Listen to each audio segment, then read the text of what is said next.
Clock on my phone says it is 6 o'clock, so I will call the August 15th special meeting of the Planning and Zoning Commission of Bastrop, Texas to order.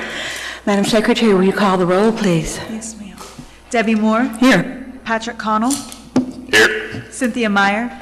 Here. Sue Ann Fruget. Here. Richard Gartman. Here. Matt Lassen. Here. And Shirley will not be in attendance. She is out of town. Item 2, executive session.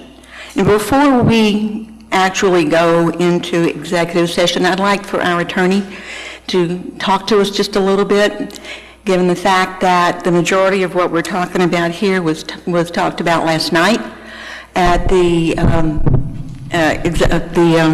city council meeting. So the need or the ability for us to go in executive session, since it's been made public, I'd just like for you to go over that with us so we can be clear and the folks watching can be clear.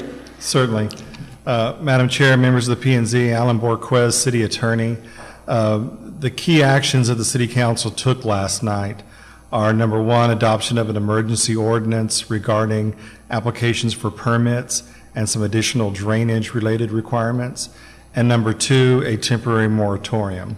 Both of those are legal matters. They both involve laws, in particular state statutes and our home rule charter. And so I advise the City Council on those steps, the requirements to do both of those actions, and I'm here tonight to advise you also. And so I'd suggest that we do go into executive session so I can explain some of the legalities to you, and you can ask me questions or give me feedback on the law. But then when that's over, come back out into open session to discuss the substance of those two ordinances and actually have a public hearing. Thank you. Is everyone clear on that? I wasn't, so thank you for that.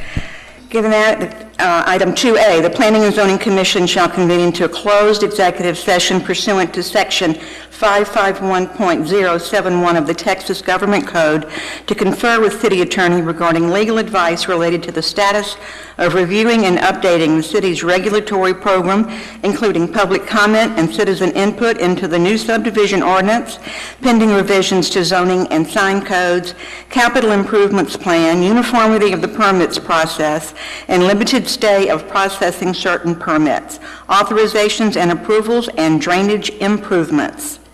We are now in executive session. Thank you.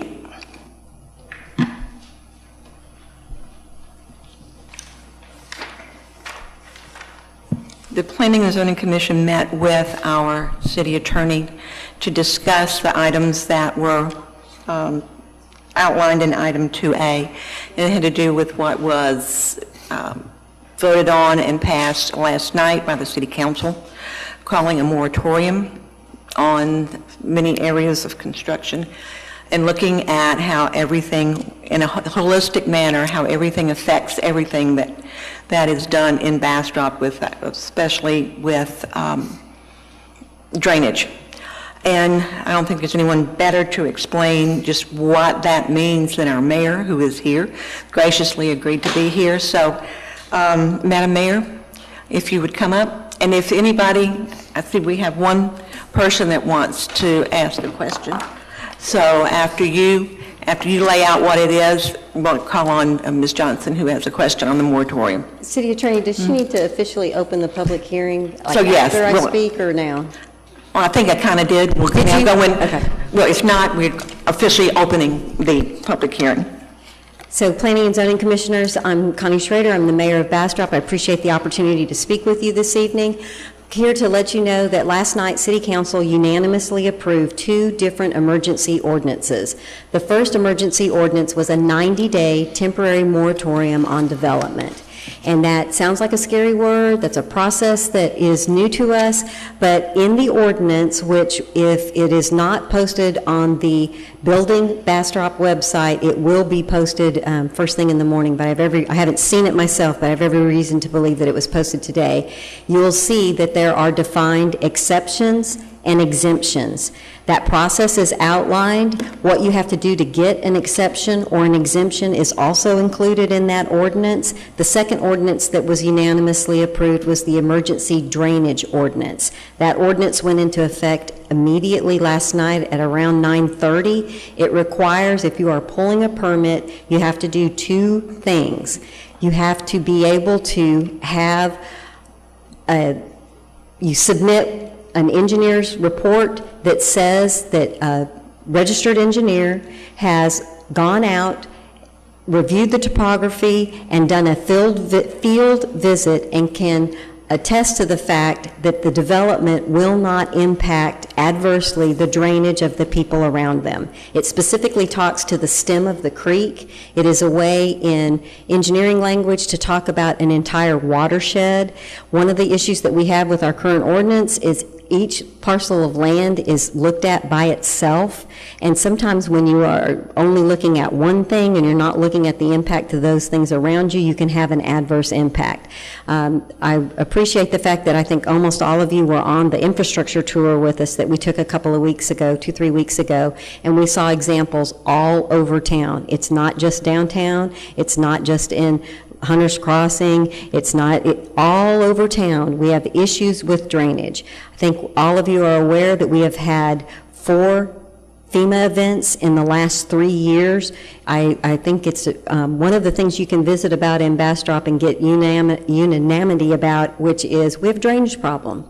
One of the issues that a lot of us can see is the outfall pipe at Buc-ee's has blown out. We love Buc-ee's. We're glad that Buc-ee's is here. Buc-ee's had good engineers. Those engineers followed the existing regulations that we have. That pipe, I thought it had only blown out once. We learned on the tour it's blown out 3 times. If you're following the rules, you're doing everything right, but your storm system is blowing out and you're having an adverse impact downstream, it's time to change your rules. And that's the intent of the emergency drainage ordinance, and that's the intent of the emergency moratorium. Both of the ordinances were approved unanimously. We'll be working on that, and the initiative that we're working on is called Building Bastrop. You guys have put tons of work into updating our subdivision ordinance, but we know, and you know what better than others, that it's not just the subdivision ordinance. It's the subdivision ordinance, it's the zoning ordinance, and in some instances, even our sign ordinance can impact drainage. We know that our ordinances are not the easiest to follow. You can find contradictions between one part to another part. I've heard one of the commissioners tell me there's 77,000 words. 77,000 words in our ordinance. So one of the things that we hear in the community is sometimes you get one answer and then you come into planning and you get another answer. Well, those folks that work in planning can be looking at one part of the ordinance and look at another part of the ordinance, and they're both saying what they think is right given what they're looking at, but if they contradict each other, it causes a problem. It's frustrating and confusing for our citizens, and that's simply not fair. So we are putting a moratorium on any development that will adversely impact the drainage of our citizens in Bastrop. But we are very much open for business. The exemption and the exception process is defined in the ordinance. As those are done, the exceptions can be done by staff. They are authorized to do that as a part of the ordinance. If you don't have an exception, you will come before council for an exemption. When those exemptions are granted, that will be posted on our website, so you won't have to wonder, you don't have to have the secret handshake. All you have to do is check the website and you'll know what's going on.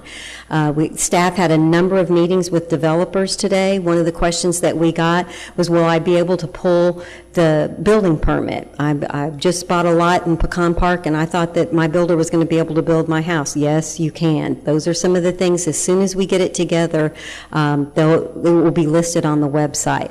I know people have a lot of questions, and I know we would love to provide every single answer. I just need to remind you that the decision was made at 9:30 last night. So we've got the website, we have a hotline, we have an email. Encourage everyone to participate, ask the questions. If you go to the website now, we have frequently asked questions, some of the things that we talked about. What does this mean? Am I impacted? How do I find out if I'm impacted? As we get further input, we will add to those frequently asked questions. We want everyone to understand exactly